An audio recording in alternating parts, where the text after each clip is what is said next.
Selling your car to Carvana is as easy as... As easy as pie? Sure. All you have to do is enter your license plate or VIN. As easy as a stroll in the park. Okay, then just answer a few questions and you'll get a real offer in seconds. As easy as singing. Why not? Schedule a pickup or drop-off and Carvana will pay you that amount right on the spot. As easy as playing guitar. Actually, I find that kind of difficult. But selling your car to Carvana is as easy as... Can be. Visit Carvana.com or download the app to get an instant offer today. From Hollywood, it's time now for Bob Bailey as... Johnny Dollar. Hi, Johnny. Dan McKay, Harbor Police. Dan, I was planning to drop by and see you about the sinking of the Molly K, but I've been pretty busy since I got here. Yeah, so I've heard. Johnny, you're under arrest. What did I do? Park in a red zone, walk on the grass? I'm not kidding. I mean it. Well, what's the charge? Now, let's see. Assault and battery, aggravated assault, assault with intent to do bodily injury. Hold it, Dan. That's enough. But you want to know who signed it? I already know. That's practically an admission of guilt. You know that. But I've got witnesses. So is he. Huh? I think you'd better come down and talk about it. Or you'll send out the wagon, is that it? I'm serious, Johnny. All right, Dan. I'll be down.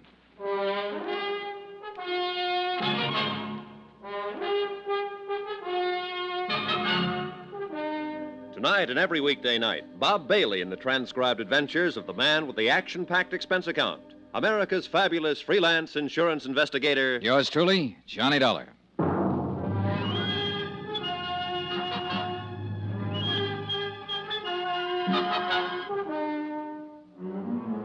From Special Investigator Johnny Dollar, location San Francisco, to the Home Office Marine and Maritime Casualty Limited, Hartford, Connecticut.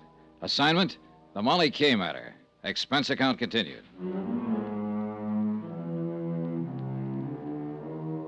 Item 7, a mere 60 cents. Taxi from my hotel to the foot of Market Street and headquarters of Inspector Dan McKay in charge of Harbor Police. I'd known Dan for years, well enough to realize that knowing him wouldn't make any difference. Not when he had a warrant to serve. I knew the charge wouldn't stick, of course, but it could slow me down. And I figured that was exactly why it had been filed. You may be right, Johnny. Maybe Captain Brawley did file charges just for nuisance value. Keep you out of his way for a day or two. That's exactly what he did. Nevertheless, the charge was filed, and a warrant has been issued. So what are you going to do about it? I know what I'd like to do about it. That's against the law, too. You know, you could be wrong, Johnny.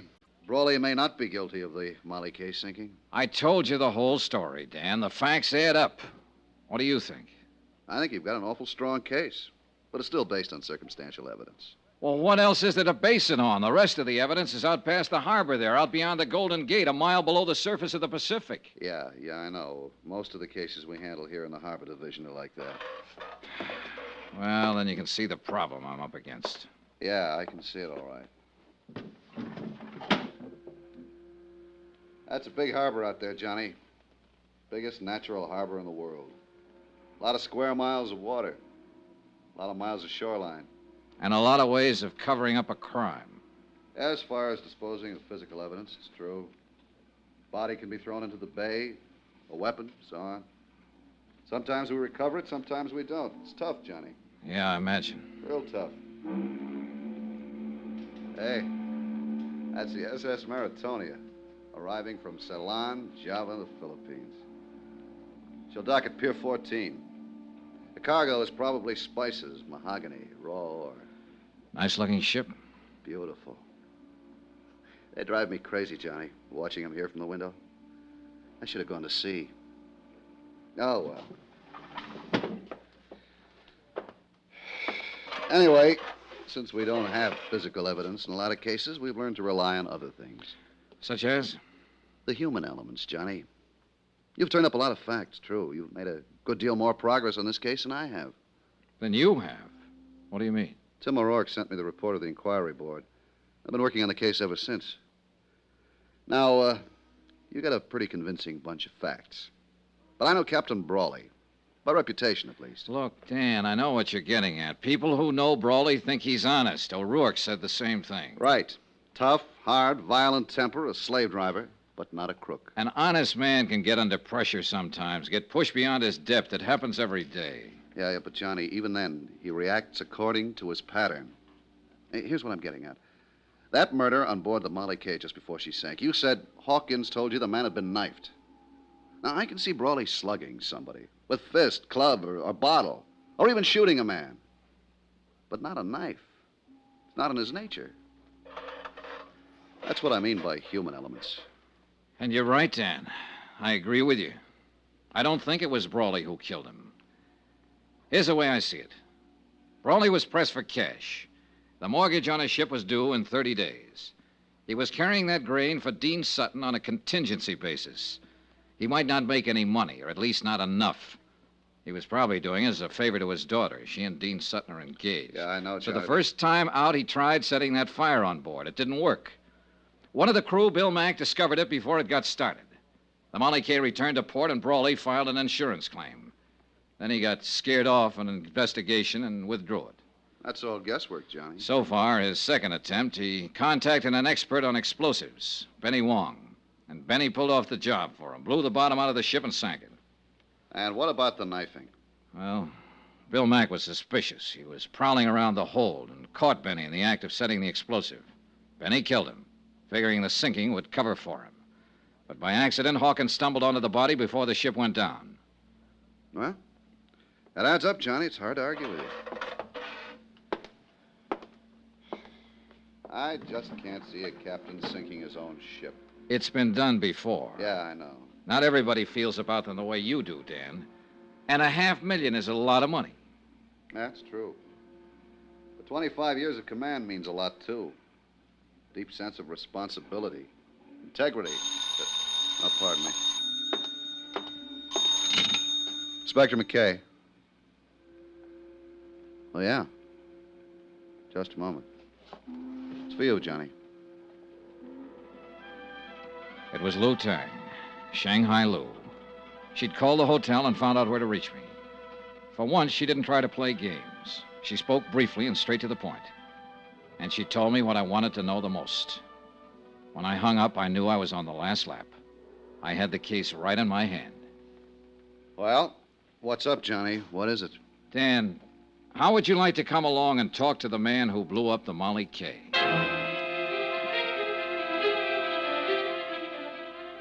Item 8, 80 cents. Another taxi. A short run from the foot of Market to Fisherman's Wharf. Lou Tang's spies had told her Benny Wong was holed up in a back room of the Fa Song Fish Company out on the docks. And they said he was scared, armed, and dangerous. There's the Fa Song layout, Johnny. Right there, the warehouse in the end. Yeah. Well, let's go around the gangway. Lou Tang said the room was on the back corner. Say, Johnny, why don't you wait here? Let me take him. This kind of thing is part of my job. But he's my pigeon, Dan. I found him first. There's a door at the back. That must be it. Yeah, only one it could be. Besides, I'm under arrest. If you left me alone, I might escape. Yeah, sure. You got a gun, Johnny? Yeah. All right. Let's go.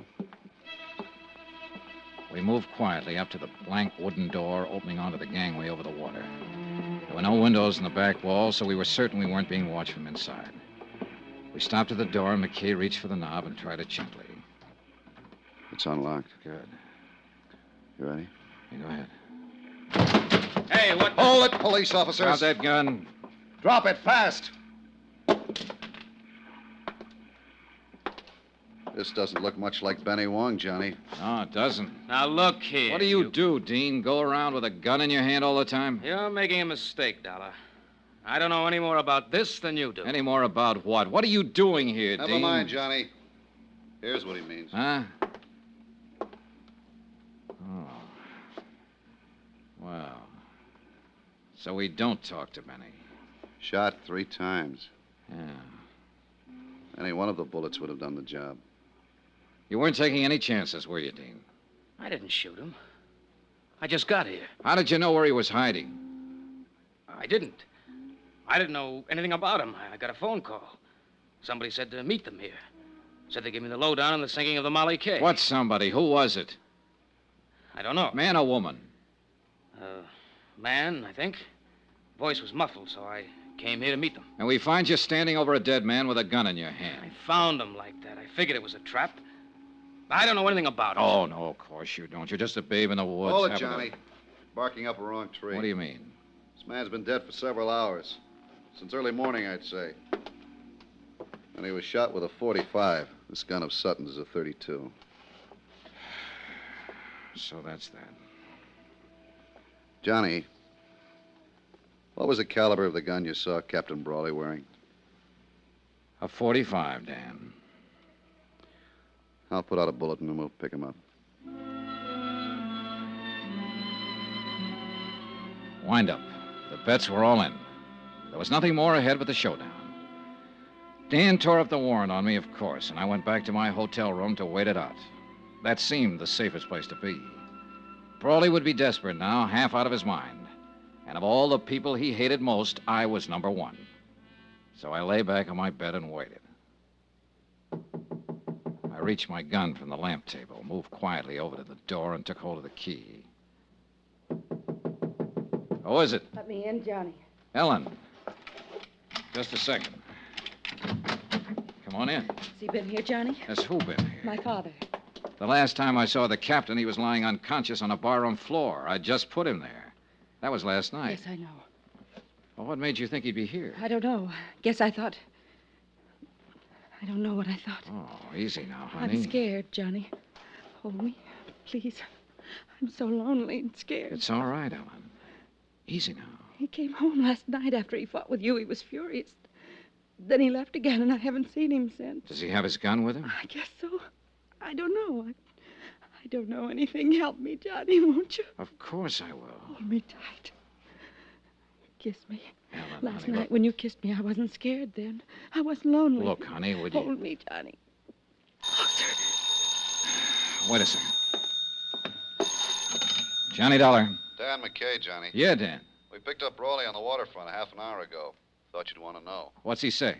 Denies everything. Says he was home asleep all night. Says his daughter will back him up. Uh-uh. I happen to know different on that. Yeah, I figured he was lying. We'd already been out to his house. Found his gun. It's been fired 3 times, Johnny. And the bullets match. When Ellen Brawley left my room a while later, I still hadn't told her about her father's arrest. I didn't have the heart. She'd tried her best to protect him, cover for him. She'd have done anything to save him. And yet, the irony was that every move she'd made helped tighten the case against him. The scent of her perfume still hung in the air after she'd gone. It was a strange scent, subtle, disturbing. I began to feel uncomfortable, on edge. There was something familiar about that scent. And finally, I tagged it. I'd noticed that same perfume in the room on the wharf, where Benny Wong lay murdered.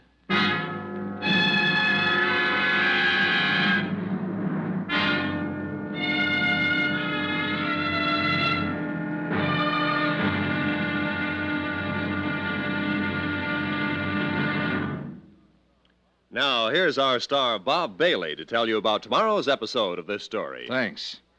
Tomorrow night, a deadly rendezvous on the fog-shrouded waterfront, and an explosion that rocked the city. The payoff. Join us, won't you? Yours truly, Johnny Dollar.